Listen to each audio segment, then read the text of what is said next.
गुजरात आतंकवाद निरोधक दस्ते यानी एटीएस ने रविवार को आईएसआईएस के 3 आतंकियों को धर दबोचा था। ये आतंकी गुजरात में हथियार के आदान प्रदान के लिए पहुंचे थे। एटीएस ने बताया कि गिरफ्तार आतंकियों की पहचान डॉक्टर अहमद मोहिउद्दीन सैयद, जो हैदराबाद का रहने वाला है, आजाद सुलेमान शेख और मोहम्मद सुहेल, जो दोनों उत्तर प्रदेश के रहने वाले हैं, के रूप में हुई।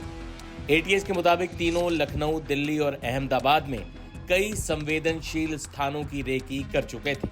सोमवार को पुलिस की पूछताछ में पता चला कि इनके निशाने पर लखनऊ का आरएसएस ऑफिस और दिल्ली की आजादपुर मंडी थी। एटीएस ने बताया कि यूपी के रहने वाले दोनों संदिग्धों ने राजस्थान के हनुमानगढ़ से हथियार जुगाड़े थे। उन्होंने लखनऊ में आरएसएस दफ्तर, दिल्ली की आजादपुर मंडी और अहमदाबाद के धार्मिक स्थलों की भीड़ और सुरक्षा की जांच की थी। कश्मीर में भी उनकी गतिविधियां मिली। सुनिए गुजरात एटीएस के डीआईजी सुनील जोशी ने क्या बताया। गुजरात एटीएस के डीवाईएसपी श्री यशवंत चौधरी को एक इन्फॉर्मेशन मिली थी कि हैदराबाद का रहने वाला एक आदमी जिसका नाम सैयद अहमद मोहिउद्दीन है, ये देश में आतंकवादी घटना को अंजाम देने के लिए कुछ कार्रवाइयां कर रहा है और इसी के कॉन्स्पिरेसी के भाग के तहत ये गुजरात अहमदाबाद भी आने वाला है। इस इन्फॉर्मेशन को सीनियर अधिकारियों के साथ शेयर किया गया, काफी टीम्स बनाई गई, टेक्निकल एनालिसिस किया गया, इसके ह्यूमन इंटेलिजेंस को भी डेवलप किया गया और जाना गया कि ये आदमी जो है इसकी मूवमेंट अहमदाबाद में ही लोकेट हो रही है। जो अलग अलग टीमें बनाई गई थी उनमें से इस आरोपी को अडालज के पास जो टोल नाका है इस पे वॉच रखी गई क्योंकि इसका मूवमेंट उस साइड में आ रहा था। वॉच के आधार पर एक आंध्र प्रदेश नंबर की एक गाड़ी वहां से गुजरती हुई मिली, उसको रोका गया, चेक किया गया तो इसमें जो इन्फॉर्मेशन वाला आदमी है सैयद अहमद मोहिउद्दीन, ये हमें मिल गया। इसको चेक किया गया, सरकारी विटनेसेस के सामने इसकी सर्च की गई तो इसके पास में एक बैग मिला जिसके अंदर एक बॉक्स में अच्छे से रैप किए हुए एक डब्बे के अंदर 3 वेपन मिल गए। ये 2 ग्लॉक थी, साथ में एक बेरेटा पिस्टल है और साथ में 30 राउंड है। इसके साथ साथ एक प्लास्टिक के डब्बे के अंदर लगभग 4 किलो कैस्टर ऑयल भी मिला। इस सैयद अहमद मोहिउद्दीन को एटीएस ऑफिस ला करके डिटेल्ड इंट्रोगेशन किया गया।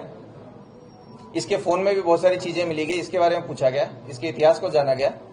तो जो डिटेल्स मिली वो ऐसी थी कि सैयद जो है वो बेसिकली लगभग 35-36 साल की उम्र का एक व्यक्ति है जिसने चाइना से एमबीबीएस किया है। ये काफी पढ़ा लिखा है, काफी रेडिकल मेंटेलिटी है इसकी।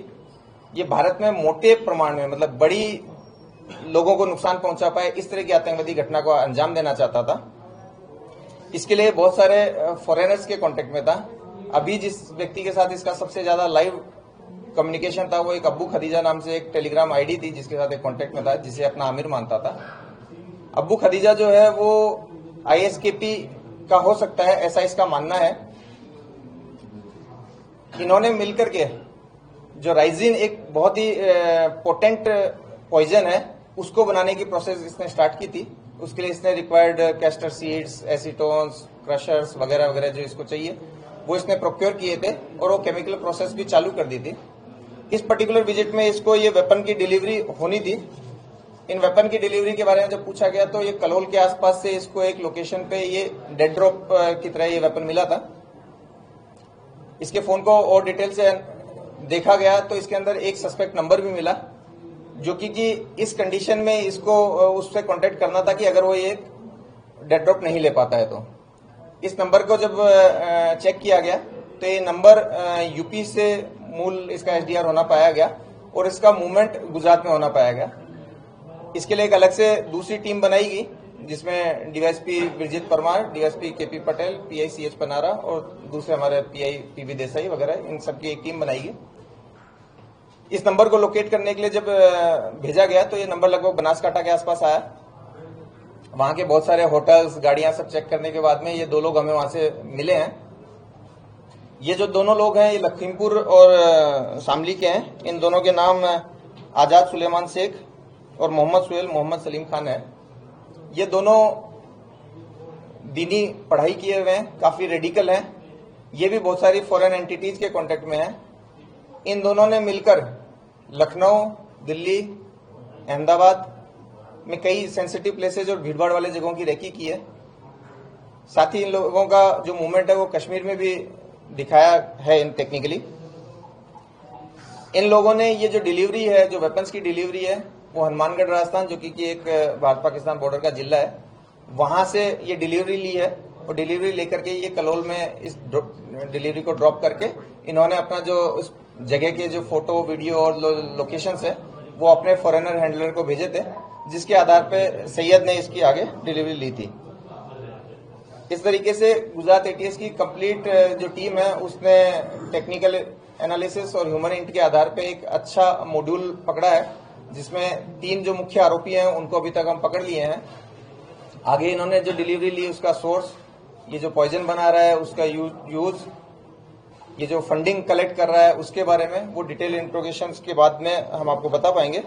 ये जो 3 लोग हैं, इनमें से पहले आरोपी को हमने अरेस्ट करके इसका रिमांड लिया है, उसमें हमें 17/11 तक उसका रिमांड मिला है। दोनों दूसरे अक्यूज को भी अरेस्ट कर लिया गया है और उनको आज हम कोर्ट के सामने प्रोड्यूस करेंगे।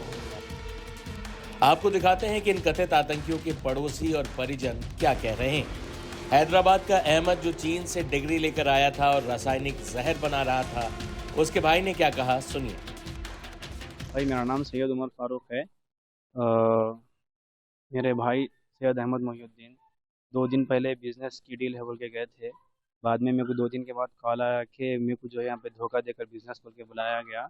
यहाँ पे मेरे को नहीं मालूम हुआ बिजनेस के अंदर कुछ बैग वगैरह इलीगल एक्टिविटीज़ का मेरे उसमें अमाउंट की जगह पे बैग दे दिए। अभी जो है वो रिमांड में है वहाँ पर, हमको नहीं मालूम क्या हो रहा। अभी आगे क्या होता देखने वाले हैं। एटीएस कंट्रोल रूम से आने वाले हैं शायद इंटरव्यू लेने, जब तक के लिए आप लोग इंतज़ार करिए। वहीं यूपी से गिरफ्तार आतंकी के पड़ोसी ने कहा कि अगर आरोप सही हो तो सख्त से सख्त सजा मिलनी चाहिए। उसमें तो यह है जी, कस्बे का क्या पूरे ज़िले पे साथ हो जाऊं। मेरा कहना ये है, अगर इस तरह का आदमी आज़ाद निकलता है देश के अगर खिलाफ ये बात कोई जिस तरह इनको गिरफ्तार किया गया कि भाई देश के खिलाफ कोई इनकी साजिश थी रचने की, तो जो इसकी सज़ा बनती है सख्त से सख्त इसको सज़ा मिलनी चाहिए। और अगर सरकार से मेरी साथ साथ ये भी है कि इसकी जो है जांच की जावे, जांच के तौर पे अगर जांच में ये दोषी पाता है तो जो सज़ा इसको सज़ा मिले, नहीं तो फिर बाइज्जत इसको बरी किया जावे, घर वालों को इसको सौंप दिया जावे। तो हमारा यही है कि ऐसा बच्चा तो ये था नहीं, लेकिन फिर भी क्या पता लगा, हम तो ये कहें कि इसकी जांच हो और जांच पे जैसे भी निकले ऐसे इसके साथ में फिर इसको सज़ा मिले अगर इसको कसूरवार है, और अगर कसूरवार नहीं है तो बाइज्जत घर वालों को सौंप दिया जावे इस बच्चे को। एटीएस ने कहा कि ये इस्लामिक स्टेट खुरासान प्रांत के निर्देश पर काम कर रहे थे। इनका हमला मॉडल कश्मीर की तरह ही था, मतलब कि आईईडी ब्लास्ट पिस्टल से हमला करने की साजिश। इन तीनों आतंकियों पर यूएपीए, आर्म्स एक्ट और बीएनएस की धाराएं लगाई गईं। सईद को 17 नवंबर तक रिमांड मिली है। पूछताछ में पाकिस्तानी हैंडलर का लिंक भी मिला है। ये गिरफ्तारी इस साल एटीएस की चौथी बड़ी कामयाबी है। जनवरी में भी AQIS के 5 और मई में 4 श्रीलंकाई ISIS सदस्य पकड़े गए थे।